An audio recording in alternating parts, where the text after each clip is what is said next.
Protesters tear down statues of great Americans while the editor of the 1619 Project cheers them on. Shootings break out in major cities across the United States, and President Trump throws a sort of party in Tulsa. I'm Ben Shapiro. This is The Ben Shapiro Show.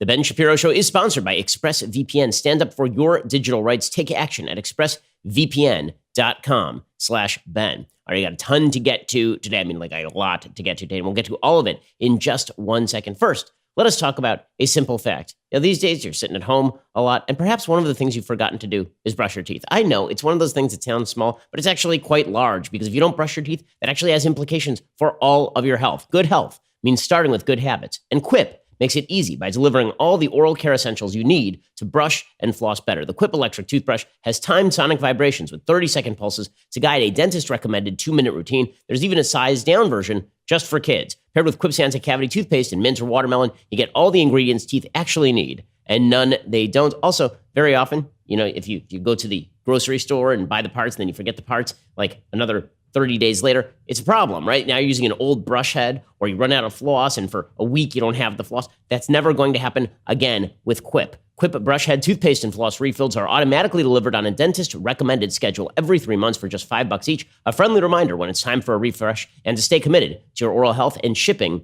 is free. Join over 3 million happy customers, practice good oral care.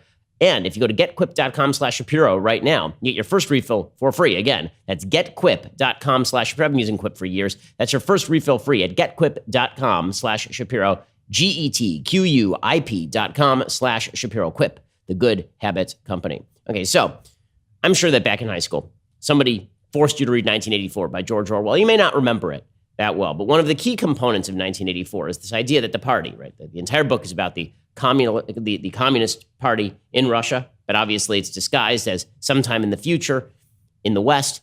In 1984, one of the key components of the party is the attempt to rewrite history and rewrite reality. It is a key component, right? All dissenting views must be quashed, and history must be rewritten. There's a part where one character is explaining to another character exactly what the party does in order to rewrite reality in the minds of its constituents. And this character says, "Do you realize that the past, starting from yesterday, has it been actually abolished? If it survives anywhere, it's in a few solid objects with no words attached to them, like that lump of glass there. Already we know almost literally nothing about the revolution and the years before the revolution. Every record has been destroyed or falsified. Every book has been rewritten. Every picture has been repainted. Every statue and street and building has been renamed. Every date has been altered. And that process is continuing day by day and minute by minute. History has stopped. Nothing exists except an endless present in which the party is always right.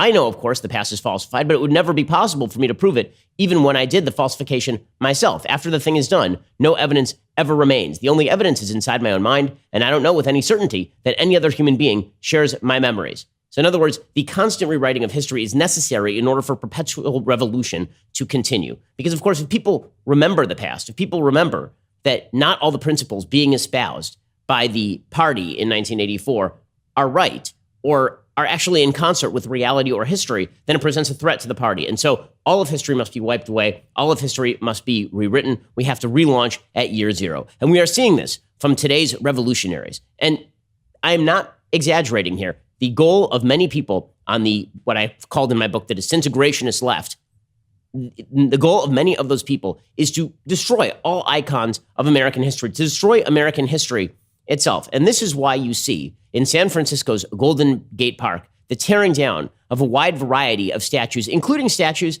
of people who are deeply instrumental in ending slavery and fighting the anti-Reconstruction South. So Ulysses S. Grant, who is now being sort of in revisionist fashion thought of as a very, very good president, right? Originally, he was thought of as not a great president because of corruption and venality, supposedly during his administration. It turns out a lot of that history had been written by people who were sort of sympathetic to the South. Ulysses S. Grant is now seen as not only the general who smashed the Confederacy, but also the president who helped try to implement Reconstruction in a way that preserved the rights of Black Southerners. And the end of his presidency meant the end of Reconstruction efforts in America for 100 years.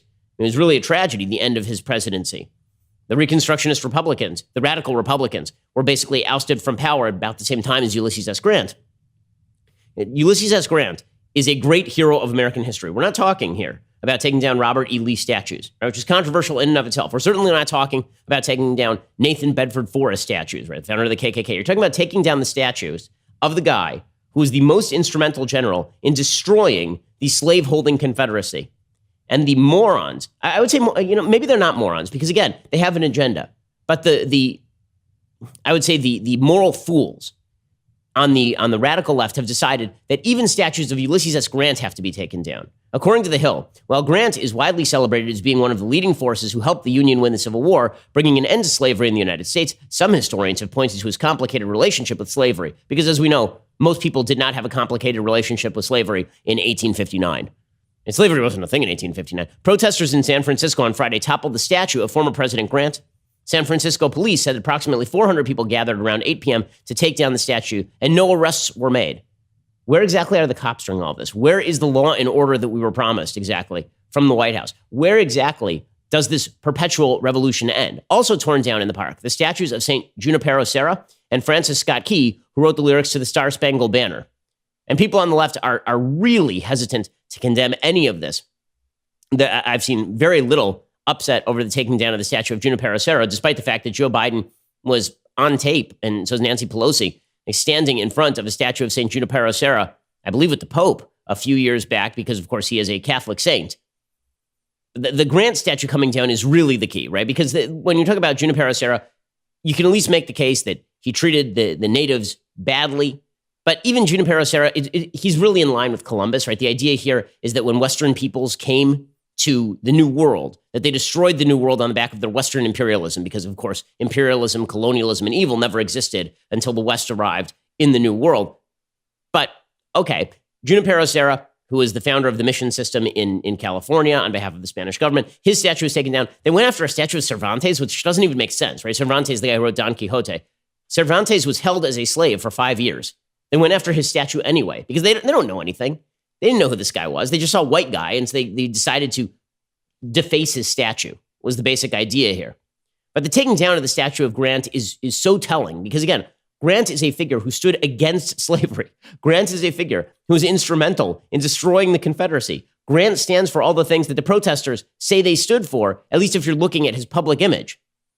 But he has to be taken down too, because all of American history has to be rewritten, not as the story of a country struggling to overcome the evils of human nature, struggling to overcome its own inability to fulfill its founding principles. Instead, the country has to be rewritten as evil from founding, and the only good people who have ever lived, make no mistake, the only good people who have ever lived are leftists from the radical 60s on. Everybody else in human history was bad. Everybody from the 1960s on who was radical was good. And even the 60s radicals were not radical enough. And they must be thrown out of the universities today. They were still a little bit too liberal, the radicals from the 1960s, because they used to say things like, we want to live a life beyond color in the United States. We want to live a life where race doesn't matter in the United States. See, even that is inherently racist. And so even they are not good. The only people who are good are the people who read the 1619 Project and think that it represents all of American history. The only people who are good today are the anti-racists pushed forward by Ibrahim Kendi, right? Those are the only people who are good in the United States today. They live right now. Isn't it amazing to live at this time when the only good people live, right? No good people have ever lived before. And if you took those people who are good today and you plopped them down in 1850, they would believe exactly the same things they believe today in 1850. They would have been out there in the streets stumping for transgender rights and gay marriage and for anti-racism of the mold that talks about how if you say that you are colorblind and you are totally in favor of the equality of races, then that's not enough, right? They would have exactly the same politics today as if they were plopped down in 1500, because history doesn't matter, right? History doesn't exist. The only thing that matters is that the only moral people who live now are the people who are in charge of our cultural revolution. We're going to get to the ideological basis for this because it's very clear, okay, this is not happening in a vacuum. And the people who are pushing it forward are deeply, deeply dishonest. They're honest about their own desire to tear down the country. They are deeply dishonest about what exactly they are saying, because what they're saying is just a pack of lies. We're going to get to that in just 1 second. First, let us talk about the fact that maybe these days you're tearing out your own hair, or maybe you're just one of the 2 out of 3 dudes who's going to experience some form of male pattern baldness by the time they are 35. The best way to prevent hair loss is to do something about it while you still have hair left, because once the hair is gone, it probably ain't coming back all that easily. Prevention is key. Keeps will help you make sure that your hair is not lost. They make it easy. They deliver your medication every 3 months. So you can say goodbye to pharmacy checkout lines and awkward doctor's visits. You can visit a doctor online and get hair loss medication delivered right to your door. Keeps treatments can take up to 4 to 6 months or more to see results, so it is important to act fast. The sooner you start using Keeps, the more hair you will save. Find out why Keeps has more 5-star reviews than any of its competitors. Nearly 100,000 men trust Keeps for their hair loss prevention medication. Keeps treatments start at just $10 a month. Plus, for a limited time, you can get your first month for free. I've been using Keeps myself because male pattern baldness does run in the family. I'd like to keep the hair that I have. If you're ready to take action and prevent hair loss, go to keeps.com/Ben to receive your first month of treatment for free. That is KEEPS.com/Ben. If you want to keep a magnificent head of hair like this one, make sure that you go check out keeps.com/Ben. That is KEEPS.com/Ben. Keeps.com/Ben. So they tore down a statue of Grant, suggesting, of course, that Grant wasn't abolitionist enough. Again, only responsible for the breaking of the back of the Confederacy, only responsible for overseeing the radical Republican attempts at Reconstruction. But bad guy. Now, what's amazing is that some semi-sane people on the left will push back against the radicals, but many will not. So Adam Serwer, who writes for The Atlantic and is definitely a member of the hardcore left, he says, Grant did briefly own one slave he freed years before the war, but as a general, he smashed the Confederacy. As president, he crushed the Klan. He presided over the ratification of the 15th Amendment. People going after Grant probably just want to break things. And Matthew Iglesias, right, who I've called the Ralph Wiggum of the internet, right? I'm not a huge Matthew Iglesias fan, although he has been kind of cudgeled into sanity over the last several months. Right? You're seeing him start to crack back against some of the insanity of the censorious left. He tweeted out, feels like this is slippery slope overreach. But here is the thing. There is a group of intellectuals who actually believe in this stuff. Nicole Hannah-Jones is the leader of this cadre. Nicole Hannah-Jones is the creator of the 1619 Project. Now, you've heard me rip on the 1619 Project since inception because the 1619 Project, when we talk about that 1984 rewriting of dates and restarting of history and rewriting of history, she is exhibit A in this. First of all, she won a Pulitzer Prize for bad history. That's literally what she won a Pulitzer Prize for. So she won a Pulitzer Prize. She brags about it. Her history was so bad that the New York Times had to correct it. She was chided by no less than 3 other Pulitzer Prize-winning historians because her history was not good. And she basically creates things out of whole cloth. Like, she says things online that are just ahistorical in the extreme. She'll say that the Second Amendment is founded in white supremacy and pro-slavery, which of course is not even close to true. That's not even close to true. Okay, but that is her contention. She's basically been handed the keys to the car over at the New York Times, to the point where she has the capacity basically to oust the editorial page editor if she's angry at the editorial page editor for running an editorial by Senator Tom Cotton. She's been granted the keys to the car, has this lady. And she's very bad at her job, but she is not like one of the more sane members of the left who say, maybe we're going a little too far here, guys, when we're tearing down statues of Ulysses S. Grant. Instead, she's kind of like okay with it. She's kind of okay with it. So to understand why she's okay with it, you first have to understand that she's okay with the general ideology of tearing down American history. In fact, she thinks it's good. She wants American history torn down from inception so we can rewrite history as the story of cruelty, evil, and malice, and then we can tear down all of America's institutions. Remember, as I talked about last week, there's been a shift on the left in the definition of racism itself. Racism in the 1960s was seen as an obstacle that, once overcome, would free all Americans to have equal rights under law as provided by the Declaration of Independence and the Constitution of the United States. This was the MLK definition of racism. And Martin Luther King definition of racism is there are racist policies that deliberately target one group of people. There are racist people who deliberately target one group of people. And if we can stop those people and those policies, then freedom will have been granted, and now you have individual agency to pursue your lives. Then in the 1960s, late 1960s, early 1970s, the definition of racism itself shifted. And suddenly it went from racism is an obstacle to be overcome to racism is the system. The system equals racism, and there's an equal sign there. And that means the only way to get rid of racism is to tear down the system itself. All institutions of the system are inherently white supremacist. The only way to tear down the white supremacy of the system is to tear down the system itself. They are inextricable. It is not that the systems are good and were plagued by the problem and evil of white supremacy. It is that white supremacy created the systems, white supremacy maintains the systems, and even if you stop the openly racist policies, even if you stop the open racists from pursuing their goals, the system itself was constructed by people who are racist and therefore can never be fixed.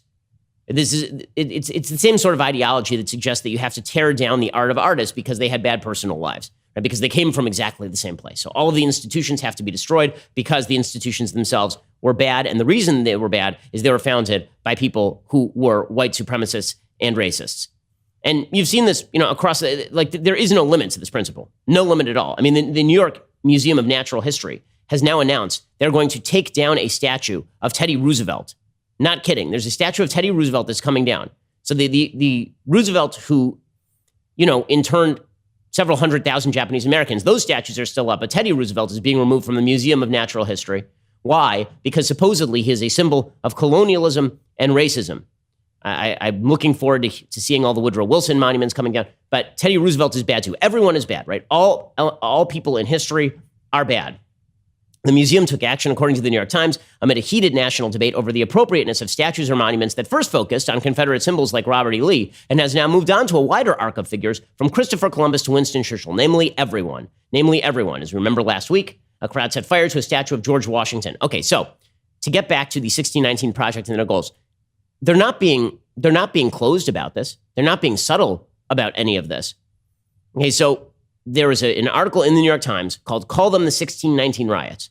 And the basic idea is the idea that I have been promulgating here, which is that a lot of the people who are rioting and looting are under the wild misimpression pushed forward by those on the radical left in academia, in the media, that America is inherently and forever evil and must be torn down from its roots. And that includes George Washington. That includes Thomas Jefferson. That includes everybody. This is not restricted to the evils of the Confederacy. This is not restricted to the evils of slavery. We have to tear down Washington because he was a slaveholder. We have to tear down Jefferson because he was a slaveholder. We have to tear down Grant because he held a slave for a year. We have to tear down everyone. Teddy Roosevelt has to come down. Everyone has to come down. Everyone. Cervantes has to, everyone has to come down. Okay, so there was that article in the New York Post called them the 1619 Riots. And Nicole Hannah-Jones, who's the creator of the 1619 Project, right? She tweeted back, "It would be an honor. Thank you." Again, the picture that was featured in this tweet is a picture of a statue of George Washington on the ground, I believe. Is that George Washington on the ground? Okay. The story itself is about the tearing down of the statue of George Washington. At least that much is fair.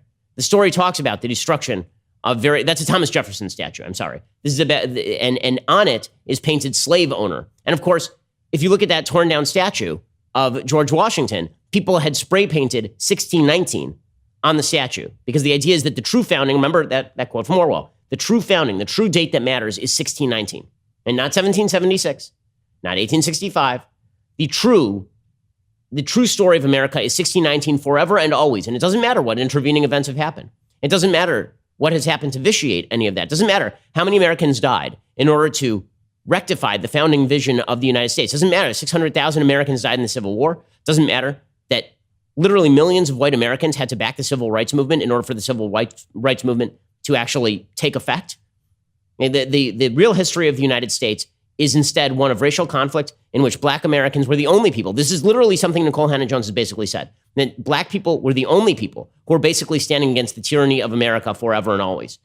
Because America's evil and has to be torn down. So she tweets out, "It would be an honor to call these the 1619 riots. An honor to call these the 1619 riots, the rioting and the looting and the tearing down of American statues." We'll get more into this viewpoint, which is pernicious and nasty and quite evil for the United States. We'll get into that in just 1 second. First, let's talk about the fact that going to the post office right now, probably not a good idea. It was never all that great to go to the post office. I mean, lots of great services there, but did you really want to wait in line? Well, now the idea of schlepping boxes to the post office and then waiting in line at the post office in a closed space, probably not the best idea. Instead, why don't you just do all of this from home and save money in the process? Here at Daily Wire, we've been using Stamps.com since 2017. We will not waste our time. Stamps.com offers UPS services too, with discounts up to 62%, no UPS residential surcharges. Stamps.com will bring all the services of the U.S. Postal Service directly to your computer in the safety and comfort of your own home, office, or anywhere else you are hunkering down right now. Whether you're a small business sending invoices, an online seller shipping out products, or you're just working from home and need to mail stuff, Stamps.com can handle it all with ease. Simply use your computer to print official U.S. postage 24/7 for any letter, any package, any class of mail, anywhere you want to send it. Once your mail is ready, just leave it for your mail carrier, schedule a free package pickup, or drop it in a mailbox. No human contact is required. It is indeed that simple. Stamps.com is a no-brainer, especially right now. It saves you time, it saves you money, and it will keep you safe in these insane times. If you got a way to save money, why wouldn't you do it? Right now, my listeners get a special offer. It includes a 4-week trial plus free postage and digital scale. No long-term commitment. Just head on over to Stamps.com, click on the microphone at the top of the homepage, and type in Shapiro. That is Stamps.com, and use that code Shapiro. Type it in at the top of the homepage where the microphone is. Again, Stamps.com, and use code Shapiro for that special deal. Okay, so Nicole Hannah-Jones, again, makes very, very clear exactly what it is she is after here. She doesn't just tweet out that it is an honor to have been the creator of a project that has been used as the ideological basis for the tearing down of all of American history. She then tweets out about Ulysses S. Grant. So as I say, some people on the left, and again, Adam Serwer is a man of the left, he says, yeah, we might be going a little far with this Grant stuff. Matthew Iglesias may be going a little bit far with this Grant stuff. Nicole Hannah-Jones, again, the 1619 Project Pulitzer Prize winner for an essay so bad it had to be corrected by the New York Times. She writes, I think maybe Grant's is not a statue worth toppling. I think maybe it's not a statue worth toppling. It's not that it's bad to topple the statue. It's not that it's a moral evil or a blot to topple the statue of a man who is the chief architect of the destruction of the Confederacy and the guy behind the 15th Amendment and the guy behind the radical Reconstruction attempt to stop the KKK. No, maybe it's just not worth it. Guys, maybe we shouldn't bother. She says, I also understand, after decades of shrugs when people spoke of the hurt, of having been demeaned by public tributes, of entering buildings, of walking past art that celebrated white supremacists, how overzealousness occurs. Oh, so it's just overzealousness tearing down the Grant statues. That's what it's just a little overzealous, guys. Don't you understand? You ignored it when they wanted to tear down all of the statues of like Robert E. Lee and Nathan Bedford Forrest. And you can see how people would be like, upset. And so tear down the person who destroyed Robert E. Lee and Nathan Bedford Forrest. That makes perfect sense. I know that when people say to me, Ben, you're going too hard after the commies. My first reaction is to burn an American flag because that makes perfect sense. I just go directly after the people who are also going after the people I was going after. That makes perfect sense. I hit my friends. That's exactly my point. When you stop people from taking down statues of Confederates, well, you can see why they would get overzealous and then take down statues of Union generals. This makes perfect sense if you are an idiot. Okay, that's not only what she said. She says, there was plenty of time to reckon before this moment. People who were not degraded and demeaned by public art and didn't think it that important. And now people want to control which are righteous and which are not. Statues torn down can be put back up, but the reckoning is here. And that, of course, is the point. The reckoning has no limits. The reckoning is here, guys. And we can't condemn people for being overzealous and defacing statues of Ulysses S. Grant or tearing down statues of Thomas Jefferson and George Washington or talking about renaming Columbus, Ohio, Flavorton. What is this, a parody?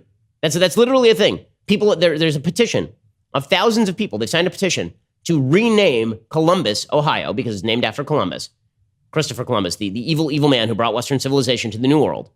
Right? There's a petition to rename Columbus, Ohio, Flavortown after Guy Fieri, because I'm sure Guy Fieri has never sinned.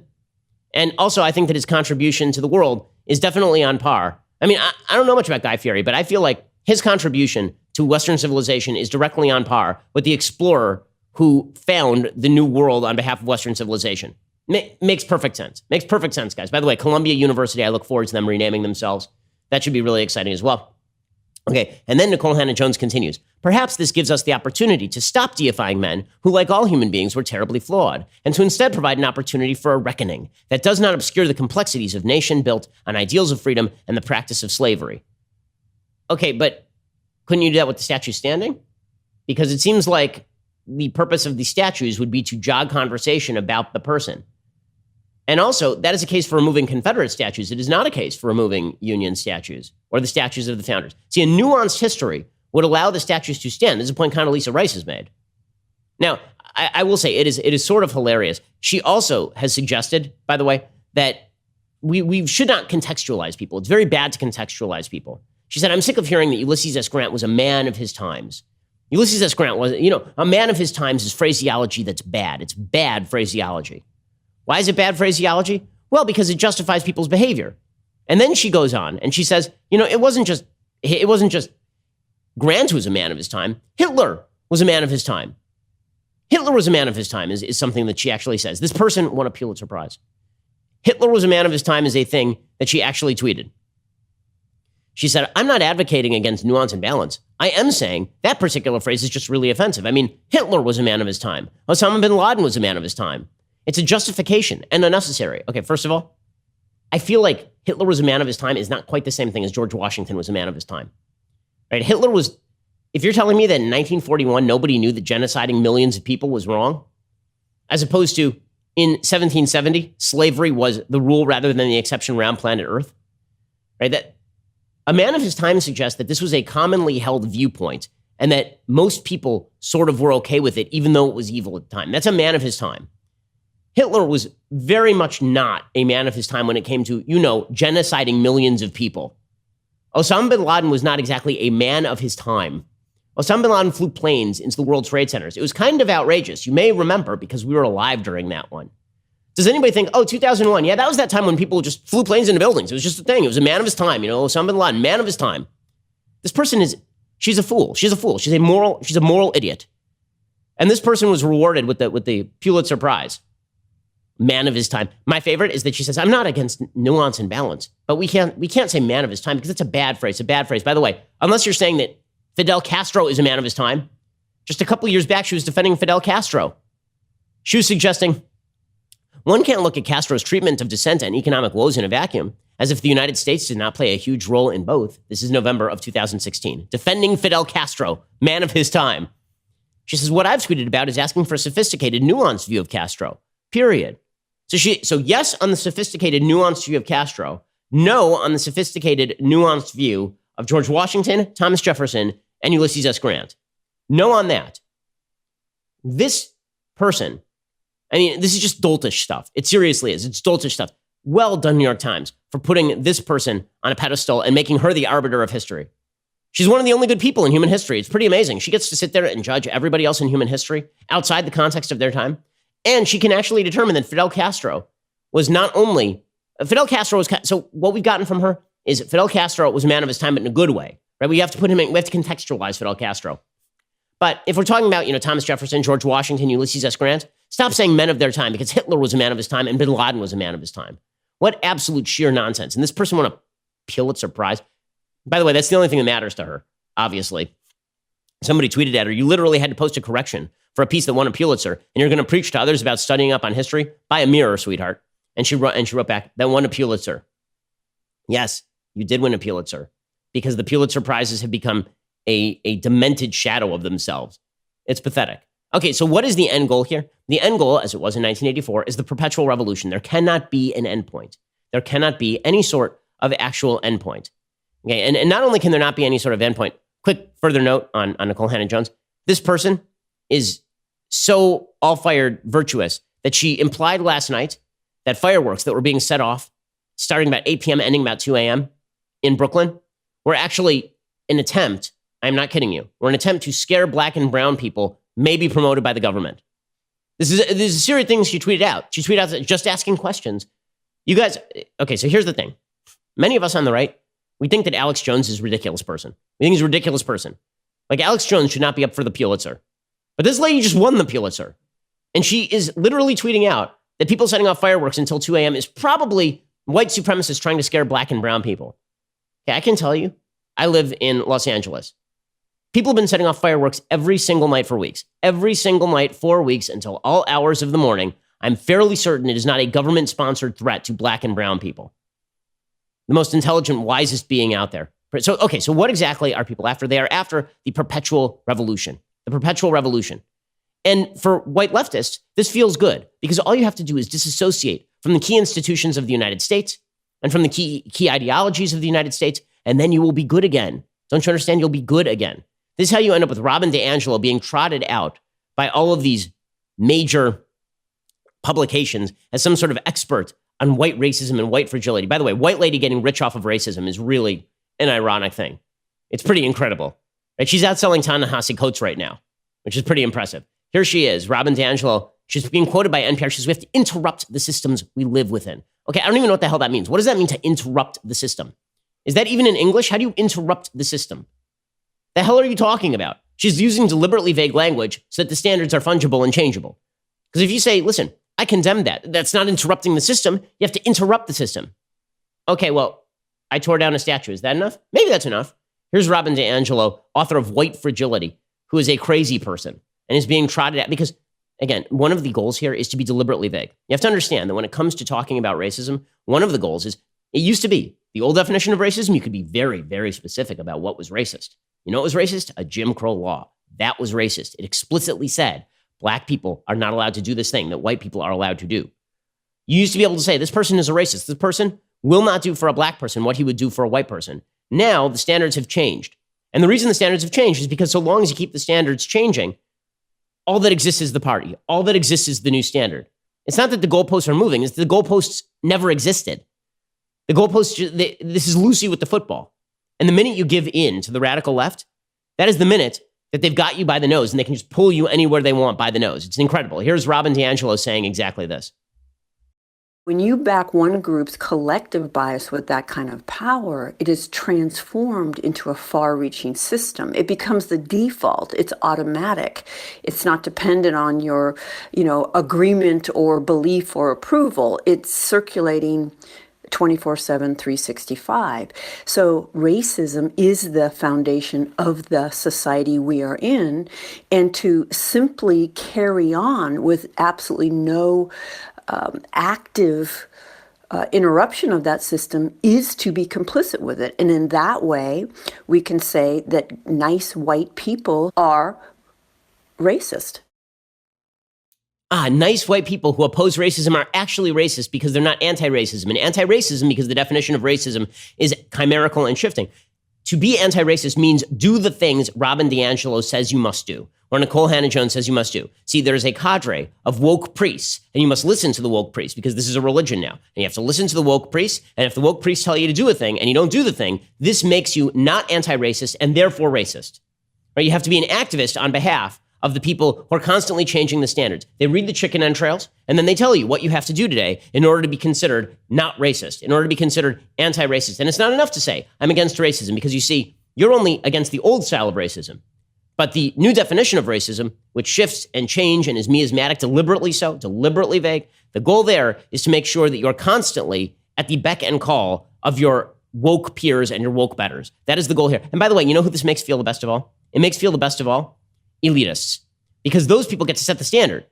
You want to be part of the priesthood, right? The priesthood is the place to be because it also gives you the responsibility over everyone else. For white woke leftists, this is the best thing, right? As I mentioned last week, Shelby Steele has written about this. What this means for woke white leftists, particularly, is that they are better than other white people, right? White liberals are bad, but woke white leftists are good because woke white leftists get to set the standard for the other white liberals. They're superior to everybody else in the United States. Robin DiAngelo is superior to you. She's a better person than you because she has the decoder ring that she got in her box of Cracker Jack. She has the Red Ryder decoder ring from Christmas Story, and she's going to tell you exactly what you have to do. She's superior to other white people, and she's also, this is tacitly said, as Shelby Steele puts it, she's superior to black people in her own mind. Why? Because black people need her guidance. Black people need her help. Black people have no agency. Black people have no independence or freedom in the United States, absent the white people like Robin DiAngelo, who can sit there and rejigger the system and interrupt the systems. They need her help. She's very, very important now. Before, she was just some white lady, but now she is super duper important. Okay, this is dangerous. It's dangerous to the country. It's dangerous to black Americans. There's a great column in the Wall Street Journal today about exactly this by a man named Ian Rowe. I'm going to talk about it in just 1 second.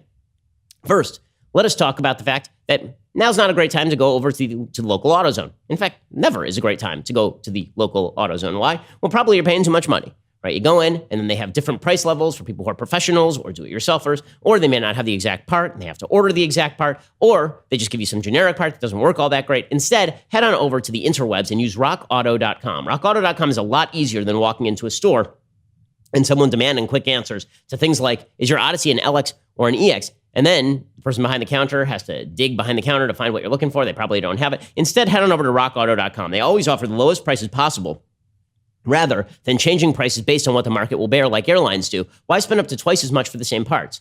RockAuto.com. It's a family business serving auto parts customers online for 20 years. Head on over to RockAuto.com. Shop for auto and body parts from hundreds of manufacturers. Best of all, prices at RockAuto.com are always reliably low and the same for professionals and do-it-yourselfers. Why spend up to twice as much for the same parts? The RockAuto.com catalog, it's unique. It's remarkably easy to navigate. You can quickly see all the parts available for your vehicle and choose brands, specifications, and prices you prefer. Amazing selection, reliably low prices, all the parts your car will ever need. RockAuto.com. Head on over to RockAuto.com right now. See all the parts available. Write Shapiro in there. How did you hear about us box? So they know that we sent you. Okay, so as I say, the Robin DiAngelo view of the world, the Nicole Hannah-Jones view of the world, that there is this woke priesthood that gets to dictate to the rest of America exactly how they ought to act and how they ought to think and has to tear down all the systems in exactly the way they say. It's incredibly demeaning to everyone in the country who is not a member of the priesthood. If you're not a member of the priesthood caste, then you are out in the wilderness and you must bow before them, right? That is the real goal here. This is particularly bad for Black Americans. Ian Rowe is a columnist for the Wall Street Journal. He has a piece called The Power of Personal Agency.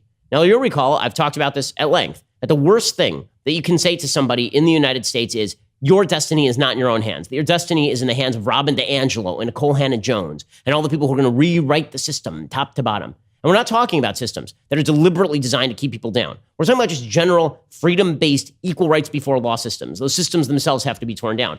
And then you tell people, the way that Michelle Obama did in her graduation speech, that if you're young and Black in America and you do all the right things, you're still not going to get ahead. That's like the worst thing you can do. So Ian Rowe writes, herein lies the great danger of this moment. The next generation of Americans, Black and white, might grow up believing that the entire destiny of one race rests in the hands of another, which must first renounce its privilege before any progress can be made. The potential damage is that young people are robbed of their sense of personal agency, the belief and ability they can control their own destiny. He says, for the past decade, I've run a network of public charter schools in the South Bronx and the Lower East Side of Manhattan. Our mission has been to empower the students we educate, most of whom are Black or Hispanic and from low-income houses, to become whatever they want to be, regardless of the actions of any quote-unquote oppressive majority. When helping young people of all races to envision what is possible, we have to counter what Tyrone Howard of the University of California, Los Angeles calls the, quote, pathological depiction of and belief in the inferiority of Black people, culture, and history. Instead, we must identify and speak about Black excellence, especially now, when the prevailing notion seems to be that Black people's efforts are futile in the face of white supremacy. We must accentuate the positive stories of millions of Black men and women who are living the American dream or are on their way to do so despite structural barriers. Census data show that more than 3 million Black students were enrolled in college or graduate school in 2018. According to the Washington Post, 23 unarmed Black people were killed by police that year. This is 23 too many, yet roughly 136,000 Black students were in higher education for each unarmed Black person killed by police. It says there are pathways to power for young Black people. That's why our nation's educators must help Black girls and boys cultivate a sense of personal agency and convince them that their deliverance is determined more by their own actions than by the incantations of a newly enlightened majority. And this is exactly right. But what is this really about for a lot of white people? It's about making themselves feel good. And this is how you end up with the solipsistic, self-righteous nonsense you see at Slate. Like Slate is sort of the bleeding edge of the solipsistic nonsense of the white woke left. It's really incredible. There's a piece I need to read you a little bit from in just a second, because it tells you what you need to know about this mentality. But first, let's talk about the fact that if your car breaks down, you probably don't know how to fix it unless you are some sort of mechanical genius. Not because, the normal car parts are broken, but because all these cars now have computer systems, from electronically controlled transmissions to touch screen displays to dozens of sensors. If your car breaks down, you're going to pay a lot of money for it, unless you have CarShield. It's why I have CarShield. CarShield has affordable protection plans that can save you thousands of bucks for a covered repair, including computers, GPS, electronics, and more. The people at CarShield understand payment flexibility is an absolute must. Monthly plans can be customized to your needs with rates as low as 99 bucks a month, no long-term contracts or commitments. CarShield will give you options others won't. You get to choose your favorite mechanic or dealership to do the work. CarShield will take care of the rest. They also offer complimentary 24/7 roadside assistance and a rental car while your car is being fixed. Again, this is really convenient stuff. There's no reason for you to spend a fortune on fixing your car when you could just go out and get CarShield right now. For as low as 99 bucks a month, you can protect yourself from surprises and save thousands for a covered repair. Call 800-CAR-6000, mention code BEN, or visit carshield.com. Use code BEN to save 10%. That's carshield.com, code BEN. A deductible may apply. Again, that's call 800-CAR-6000, mention code BEN, or carshield.com, use code BEN to save 10%. Okay, in just a second, we are going. I have to tell you about what white woke liberals are doing to repent, to reestablish their own moral authority in just 1 second. First, if you're not already a Daily Wire member, you should consider getting a reader's pass to dailywire.com. It's a great value for just $3 a month. And when you sign up, you get that first month for only 99 cents. You also get access to our mobile app, articles ad-free, and access to exclusive editorials like this one, 10 problematic leftist films that could use warning labels, or better yet, we could just laugh at their absurdity.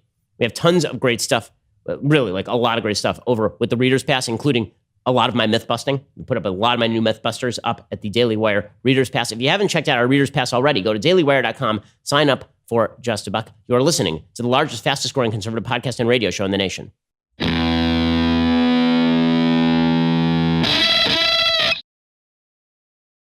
So as I say, this is all about the white liberals feeling better about themselves. That's really what so much of this is about. Here is just a pathological case in point.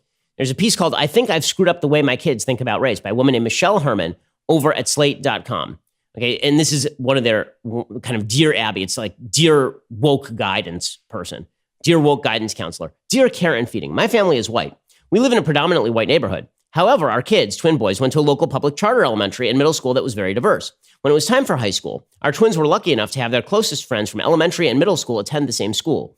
Each of the boys had a diverse group of friends, and they were taken aback as freshmen in high school by the way other kids sat at tables in same-race clusters. The kids who'd gone to our small middle school, where tables were assigned by grade, continued to hang out at lunch together as a mixed group.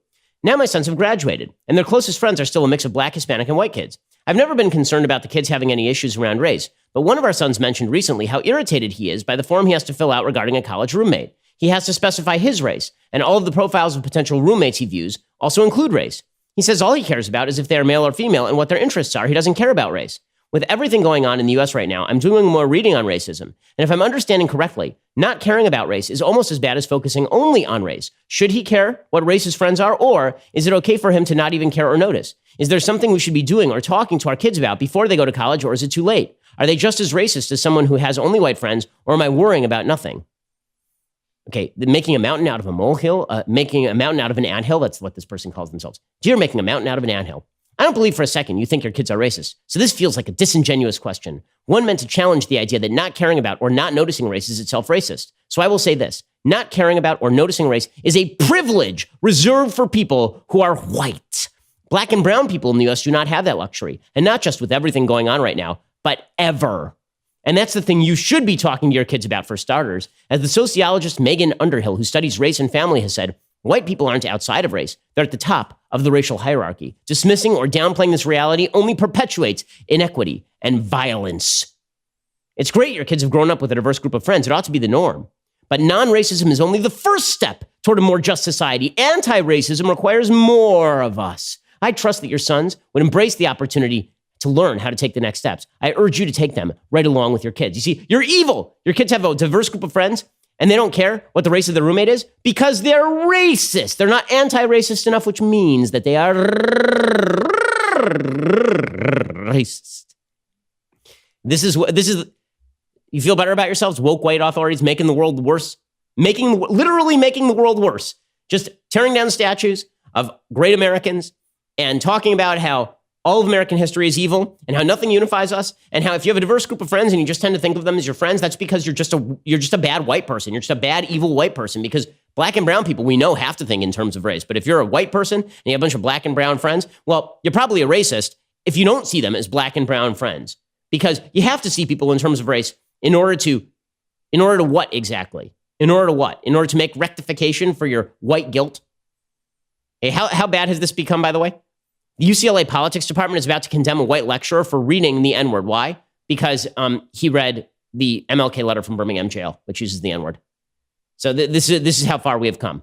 This is how far we have come. Now, this does have some real-world consequences. You know, it sounds as though this doesn't, but it turns out that ideology has consequences. When you suggest that the chief obstacle to equality in the United States is the system itself, when you suggest the chief threat to black people in the United States is white people, and when you suggest the only way that black people are going to get ahead in the United States is for white people to accept the responsibility for every wrong in American life and every decision made by somebody else in American life, there is no cure. There is no cure. And not only that, it leads to the promulgation of crappy policy. This is what half of the Black Lives Matter movement has been about, is this idea that the chief problem facing black Americans is police brutality. Okay, in reality, police brutality and police racism, so first of all, there's no evidence of systemic police racism in the United States. The idea that police all over the United States are systemically racist, the evidence of that is incredibly scanty. Incredibly scanty. Okay, as far as police brutality, that would be theoretically a problem for all Americans. And there are plenty of tapes of the cops treating white people badly. And you can think of that protester who got pushed over, the 75-year-old man who cracked his head on the back of his head, right? White guy. Police brutality, not restricted to any one race. But one of the Black Lives Matter movement's chief arguments is that the entire system is racist and the tip of the iceberg is policing. The tip of the iceberg is policing. The disparate crime statistics between white and black in the United States are not a reflection of underlying individual criminal activity. They're a reflection of the evils of the system itself. And so the solution is to stop policing. And this is what's behind the defund the police movement. This is why Black Lives Matter equals defund the police was painted on the streets of Washington, D.C. Well, it turns out that actually has some real consequences. So in the newfound, beautiful, pacifistic haven of Chaz, Chop over in Seattle. They banned the cops, right? The cops were not allowed to come in because it's autonomous. It's the Capitol Hill Autonomous Zone. They called it now the Occupied Protest, but originally it was the Capitol Hill Autonomous Zone. Well, over the weekend, somebody got shot and died there. Officers responded around 2:30 a.m. local time to a report of shots fired at Cal Anderson Park, which is inside Chaz, according to a police statement. Officers attempted to locate a shooting victim, but were met by a violent crowd that prevented officers safe access to the victims, according to a statement from the cops. Police said they were later informed that CHOP medics had taken the two victims to a hospital. Officers then went to Harborview Medical Center, where they were told a 19-year-old male had died from his injuries. Police said the other shooting victim, a male, remains in the hospital with life-threatening injuries. Police later released footage of the incident. The video shows the initial moments of the shooting, in which the sound of shots was captured on security cameras. Later, body camera video showed protesters confronting police as they arrived at the scene. That video shows at least 8 officers entering the area, some carrying shields, as protesters yell at them. An officer can be heard saying, "Please move out of the way so we can get to the victim. All we are trying to do is get to the victim and provide them aid." A bystander can be heard yelling, "You don't belong here. They're gone. The victim is gone." Another says, "Put your effing guns down." So literally 2 people were shot. I believe that the guy who died was black, is my understanding. But the chief threat to black people is the police, who are coming in to deal with this problem, according to the protesters over in Chaz. A later clip shows police leaving as members of the public continue to yell at them. Some can be seen holding back other protesters from the officers as they head toward their patrol cars. As the officer wearing the camera pulls away, he yells, move out of the way," as protesters apparently hit the car. Okay, and Raz Simone, who is the alleged warlord of this place, he's upset about this. He tweeted out that this is the fault of the cops, obviously. Everything is the fault of the cops. We ban the cops, it's their fault. We let them in, it's their fault. No matter what happens, I, the warlord of Chaz, am not responsible. He tweeted out, "Medics refused to help even after people in the CHOP begged. They let our bro bleed out for 30 minutes till he died. F politics. F your corrupt system. CURRUPT." Okay, good stuff there from Raz Simone. So the autonomous zone, established in defiance of the evil police, calls the cops as soon as there's a problem and then bar the cops from actually entering, and it's the fault of the cops. Do you feel like maybe this has nothing to do, a lot of these protests have nothing to do with actually achieving good things on behalf of black people and have everything to do with castigating the system? That a lot of this has to do with that? There are many good-hearted people who are protesting who believe, obviously, that they're improving the system, and there are systematic improvements that can be made when it comes to police brutality. But the outsized insanity that leads to people cheering on Chaz, cheering down the tearing down of statues, that is not going to improve the lives of black Americans. It is not. I mean, here's the proof. Over the weekend, or over last week, there were 51 shootings in New York. 51. There were at least 24 victims in 18 incidents on Sunday alone, according to the NYPD. Maybe that has something to do with the fact that the NYPD has been absolutely neutered by Bill de Blasio. Maybe that has something to do with the fact that the mayor and the media have decided the cops are the bad guys. There was also, by the way, a shooting spree in Minneapolis.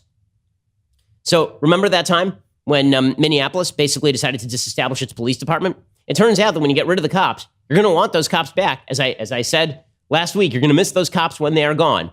Who thinks this has improved the lives of the people in Minneapolis? The police were the actual bad guys. The system is the actual bad system. Also over the weekend, there were more gunshots fired at the Atlanta Wendy's, which is exciting stuff.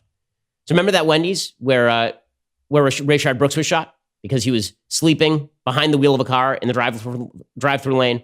The Wendy's called the cops. By the way, black-owned Wendy's. They called the cops. The cops arrived, had a conversation with Rayshard Brooks for like 25 to 40 minutes, and then he wrestled 2 of them to the ground, stole a taser, shot one of the cops with the taser, tried to shoot the other cop with the taser, and was shot for his trouble. And then people tried to burn down the Wendy's. Well, now there was more shooting that broke out at Wendy's over the weekend, so things are going great in Atlanta. Well done, everybody. Here's what that sounded like. People running away because shooting broke out at the Wendy's again. That's excellent stuff. Yeah, it turns out that this new world, it kind of sucks. Kind of blows, it turns out. This new world that is being created by the left, it's kind of terrible, and it actually makes room for people to act horribly. It makes room for people to act horribly. Another instance of somebody acting horribly over the weekend. According to the New York Post, there's a Michigan rapper. He shot a viral video of his brother slugging a white guy inside a Macy's department store. Okay, and this went absolutely viral. And then, here is the video of the guy just walking up and just slugging a white dude in a Macy's department store. Oh, shit. Boy, you do that for? Don't touch me. Don't touch me.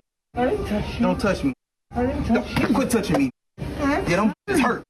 Them hurt. Stop moving. Sorry. It's hurt. I'm sorry. And he's just beating the hell out of the guy, right? Well, according to the guy's brother who posted the video, he said that this guy called them the N-word. Okay, FT Quay said his brother acted on instinct, that his violent reaction was spur of the moment. He said, I just want people to know the real story of really what's happened and what's in the description of me and my brother just walking into Macy's, just minding our own business. And yes, we made a petty joke and asked the guy, was the shirt too little, when he could have asked me. He was just being funny. And just the fact of the remark he said that we all heard, and just what else were we supposed to do? In this day and age and time, he didn't know what else to do. That was just his instinct. The video shows Quay's brother, who is black, punching a white store employee and knocking him to the ground, then hitting him twice more as he tries to crawl away. Flint police launched an investigation after the video was posted on social media. They said they're looking for Quay and his brother. Macy's officials identified the white man as a store employee and called the attack unprovoked.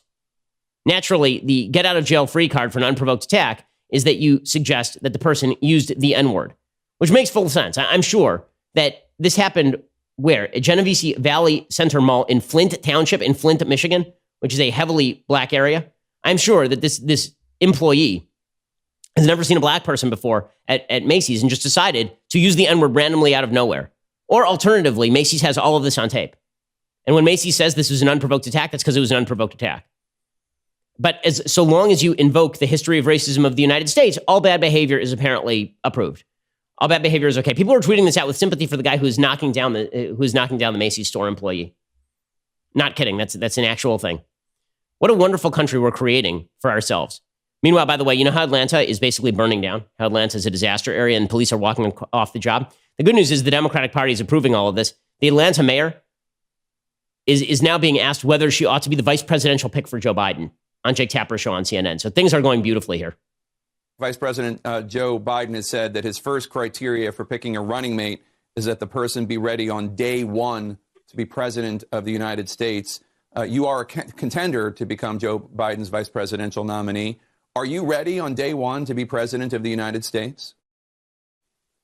Yes, but I also think that Joe Biden has the right to pick whomever he wants to work alongside him and to serve as his vice president.